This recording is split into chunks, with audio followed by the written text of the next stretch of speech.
आता हे मानसिक ताण कशामुळे येतात?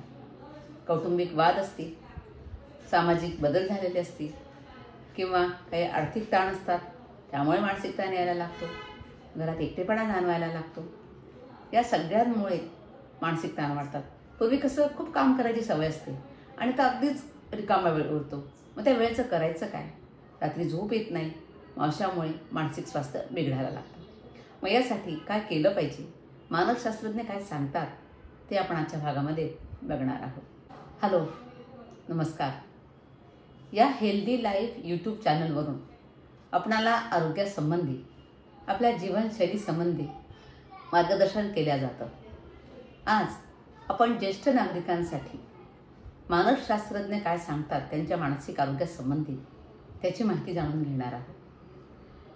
ज्येष्ठ व्यक्तींचं काय होतं, वय झाल्यानंतर त्या निवृत्त होतात कामामधून. घरकामही त्यांचं बरेचसे कामं होतात. स्त्रियांचे पण घरकामं कमी होतात. मग अशावेळी त्यांना एकटेपणा जाणवायला लागतो. कारण घरातले सदस्य सगळे आपापल्या कामामध्ये व्यस्त असतात. मुलं नातवंड शाळेत जातात, त्यांच्या अभ्यासात मग्न असतात. मग या वृद्ध लोकांशी बोलायला घरात त्या तरुण पिढीला वेळ नसतो. त्यामुळे मग या वृद्ध लोकांचा एकटेपणा जाणवतो. अशामुळे या वृद्ध व्यक्तींचं मानसिक स्वास्थ्य बिघडायला लागतं. या मानसिक स्वास्थ्य बिघडण्याची काय कारणं आहेत ती आपण आता बघूया. मी स्वतः हे सल्ले देत नाही आहे, कारण मी बरीच लहान आहे. वृद्ध लोकांना सल्ले देणारी मी कोण? मानसशास्त्रज्ञ काय सांगतात ते आजच्या भागामध्ये आपण बघणार आहोत. आता हे मानसिक ताण कशामुळे येतात? कौटुंबिक वाद असतील, सामाजिक बदल झालेले असतील किंवा काही आर्थिक ताण असतात, त्यामुळे मानसिक ताण यायला लागतो. घरात एकटेपणा जाणवायला लागतो. या सगळ्यांमुळे मानसिक ताण वाढतात. पूर्वी कसं खूप काम करायची सवय असते आणि तर अगदीच रिकामा वेळ उरतो. मग त्या वेळेचं करायचं काय? रात्री झोप येत नाही. मग अशामुळे मानसिक स्वास्थ्य बिघडायला लागतं. मग यासाठी काय केलं पाहिजे? मानसशास्त्रज्ञ काय सांगतात ते आपण आजच्या भागामध्ये बघणार आहोत. सगळ्यात महत्त्वाचा सल्ला मानसशास्त्रज्ञ असा देतात की सकारात्मक विचारसरणी ठेवा. माझं वय झालं, आता मी काय कामाचा, असं मुळीच मनात आणू नका. कारण तुमचं वय, तुमचे अनुभव, तुमचे सल्ले तरुण पिढीसाठी खूप महत्त्वाचे आहेत. तुमच्या अनुभवामुळेच तरुण पिढीला खूप फायदा होऊ शकतो. म्हणून तुम्ही तसं मुळीच मनात आणू नका. तुमची विचारसरणी सकारात्मक जर ठेवली तर तुमचं मानसिक स्वास्थ्य चांगलं राहण्यासाठी खूप उपयोग होणार आहे. त्यानंतर दुसरा सल्ला मानसशास्त्रज्ञांचा असा आहे की सामाजिक संबंध ठेवा. एकटेपणामुळे नैराश्य येऊ शकतं. कुटुंबातील सदस्य आपापल्या कामामध्ये व्यग्र असतात, पण जेवताना म्हणा किंवा संध्याकाळी एकमेकांशी गप्पा मारल्या पाहिजेत. मित्रांसोबत जाऊन गप्पा मारल्या पाहिजेत. शेजाऱ्यांशी गप्पा मारल्या पाहिजेत. काही सामाजिक कार्यक्रमामध्ये सहभागी होता आलं पाहिजे. काही धार्मिक कार्यक्रमामध्ये सहभाग घेतला पाहिजे. आपल्या गुरूंच्या आश्रमात जाऊन तिथे आपण वेळ देऊ शकतो. काही सामाजिक संस्थांमध्ये आपण आपला वेळ देऊन तिथे काही काम करू शकतो. असं जर केलं तर त्या संस्थेलाही मदत होते आणि आपला वेळसुद्धा जातो. त्यामुळे मग एकटेपणा हा खायला उठत नाही. मग एकटेपणामुळेच होणारं जे नैराश्य आहे ते निश्चितच कमी होतं. तिसरा सल्ला वृद्धांना मानसशास्त्रज्ञ असा देतात की स्वतःला व्यस्त ठेवा. काहीतरी करत राहा. तुमचे काही छंद जोपासायचे राहिले असतील आधीच्या कामामुळे, तर आता ते छंद जोपासा. बागकाम करू शकता, तुम्ही पुस्तक वाचू शकता, तुम्ही मुलांना गोष्टी सांगू शकता, तुम्ही गाणे ऐकू शकता, वॉकिंग करू शकता. जे तुमचे आधीचे कामं बाकी राहिलेले आहेत, कामाच्या व्यापामुळे तुम्ही करू शकले नाहीत ते तुम्ही करा. पर्यटनाची आवड असेल, पर्यटन करा.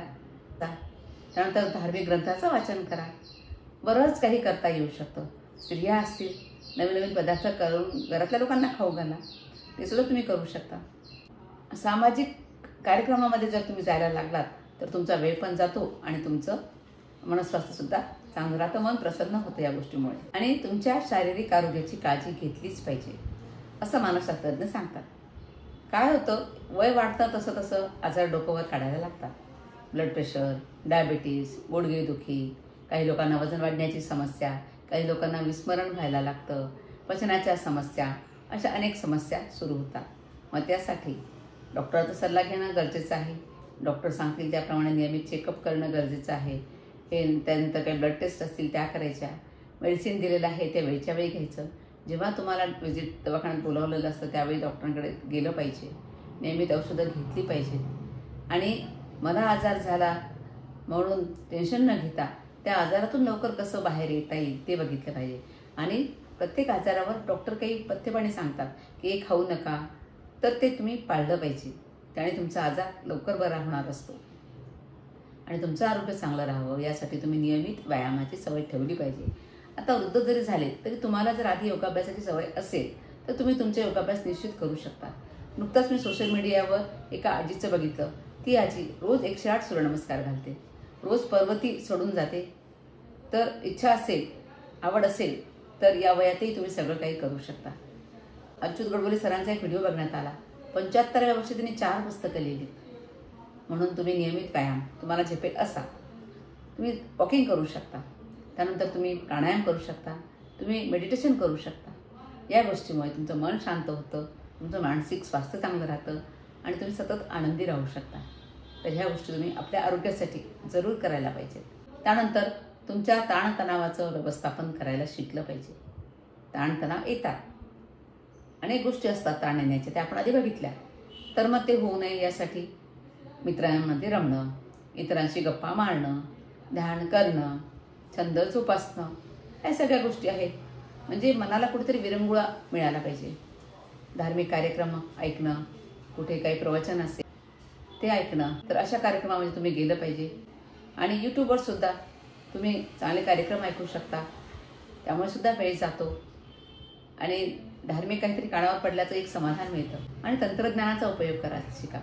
आणि हे बदलतं युग आहे, तंत्रज्ञानाचं युग आहे, त्यामुळे या तंत्रज्ञानाचा उपयोग करायला शिका.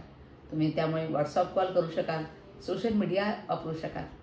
आता तुम्ही तंत्रज्ञानाचा वापर करत आहात म्हणूनच तुम्ही हा व्हिडिओ बघत आहात. तुम्हाला चांगली माहिती मिळते आहे. अनेक व्हिडिओमधून चांगली माहिती मिळत असते, ती तुमच्यापर्यंत पोहोचत असते. पण तंत्रज्ञानाचा वापरता आला नाही तर कसं काय तुम्ही हे सगळं बघणार. म्हणून तंत्रज्ञानाचा वापर करायला शिका. त्यामुळे त्याद्वारे आपल्याला चांगली भाषणं ऐकायला मिळतात, चांगल्या गोष्टी ऐकायला मिळतात आणि आपण दूर राहणाऱ्या नातेवाईकांशी संवाद साधू शकतो. तर या सगळ्या गोष्टी शिकून घेतल्या तर आपला वेळ पण जाईल आणि आपलं मनसुद्धा चांगलं राहील आणि ताण येणार नाही. आणि पुढचा सल्ला असं देतात की स्वतःचं महत्त्व जाणून घ्या. मी काहीच कामाचं नाही हे तर आधी मनातून काढून टाका. आधी सांगितलं आहे, तुमचे सल्ले, तुमचे अनुभव आमच्यासाठी खूप महत्त्वाचे आहेत. वृद्ध लोक घरात असणं ही त्या कुटुंबासाठी अमूल्य देणगी असते. नातवंडांना आजी आजोबासोबत राहायला खूप आवडतं आणि नातवंडसुद्धा आजी आजोबांना दुधावरची सायच वाटत असते. इतकी ते प्रेमाने त्या नातवंडांची काळजी घेत असतात. स्वतःचं महत्त्व तुम्ही जाणून घ्या. आणि एवढं करूनही काही मानसिक स्वास्थ्य बिघडलं असेल, ताणतणाव जाणवत असतील, झोप येत नसेल तर तज्ज्ञांचा सल्ला घ्या. सायकेट्रिस्टकडे जायला घाबरू नका, काउन्सिलिंग करून घ्या. आणि या वयामध्ये कॉन्स्टिपेशनचा खूप त्रास असतो. अगदी वृद्ध लोक त्यांनी परेशान असतात. तर तुमच्या आहारामध्ये तुम्ही बदल करायला शिका. लिक्विड डाएट जास्त घ्या, पचेल असाच आहार घ्या आणि वेळच्या वेळी जेवा. असं जर केलं तर तुम्हाला हा कॉन्स्टिपेशनचा त्रास होणार नाही. थोडक्यात काय, या वृद्ध वयामध्ये मानसिक आरोग्य जपण्यासाठी सकारात्मक दृष्टिकोन, सामाजिक सहभाग, छंद, व्यायाम आणि काउन्सिलिंग यांचा समतोल साधणं खूप गरजेचं आहे. वय वाढलं तरी आनंदी आणि समाधानी जीवन जगता येतं हे आपण लक्षात ठेवलं पाहिजे.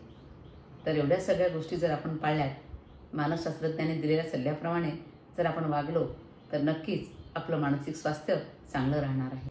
माझा हा व्हिडिओ आवडला असेल तर जरूर लाईक करा, शेअर करा आणि कमेंटसुद्धा करा.